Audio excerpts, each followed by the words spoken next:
So, I have actually had the idea for how to make the optimal Thin Mint milk delivery solution for a couple of years now, but I haven't ever taken the time to actually implement it because it, there's some experimentation involved. So I just haven't gotten around to it. So I decided today I'm finally gonna do it. So all you need is a box of Thin Mints, right? And dental floss and milk and a cup to put it in. Okay, that's it. It's real simple.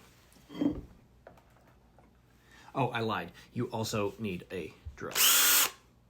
But that's all you need. Okay, so we're gonna get started. All right, so you start with your Thin Mints, right?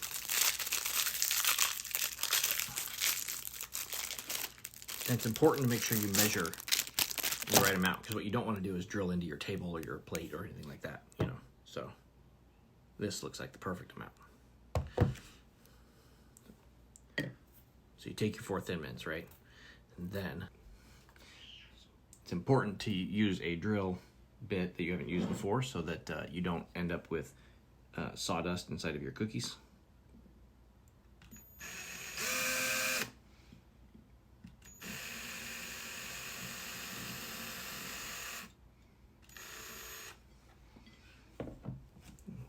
Oops, that cookie got a little crumbled. We'll replace that one. That one's defective.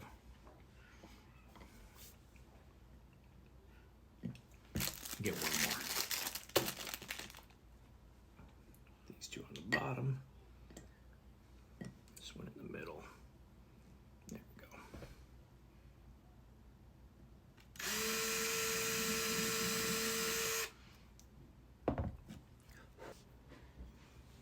That one's defective.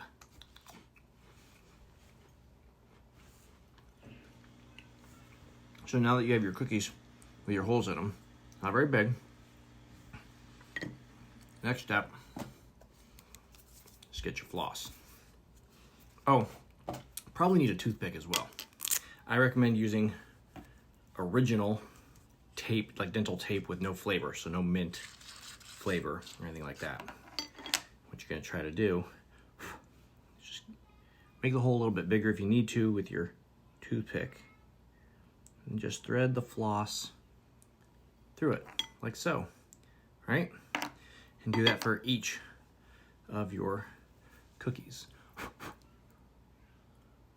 Gotta get the, it's not sawdust. Drill crumbs. Drill crumbs. Gotta get the drill crumbs out of the way. Like I said, don't use any flavored tape because you don't want it to interfere with the flavor.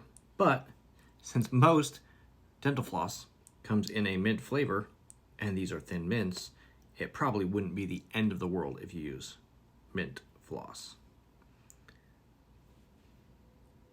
But since they don't really taste the same, it's gonna be a little weird if you don't. All right, so once you got them all strung, right, then you can go ahead and tear off your floss because you won't need the whole thing. Okay.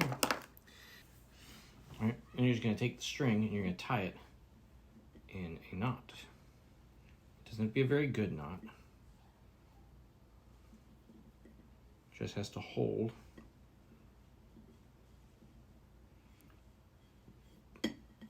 When you dip the cookies. So, square knot is perfectly fine, right? So now that you have your cookie delivery system, the next thing to do is to pour your milk.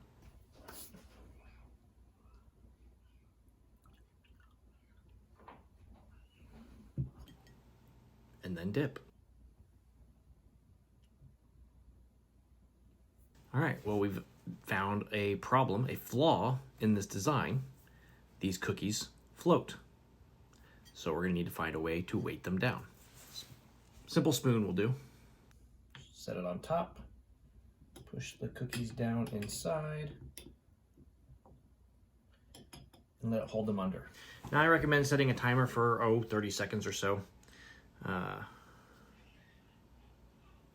Well, this says defaulting to a minute, so I'll just count.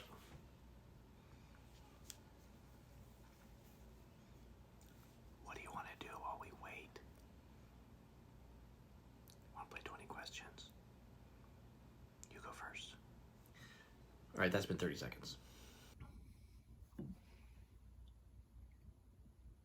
So take the cookies out, just rest them on your plate.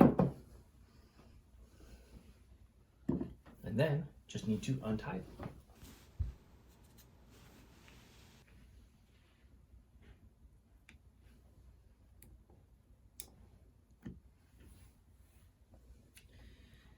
And now you can enjoy a complete and total failure, because they didn't get soggy at all. So the hole's not big enough, which means I'm gonna have to do this experiment again. No, that one was a good one. Oh, not a failure. Hope you guys are enjoying watching me eat these cookies. Oh man. The milk is all inside the cookie. Just waiting to burst free as soon as you bite into it.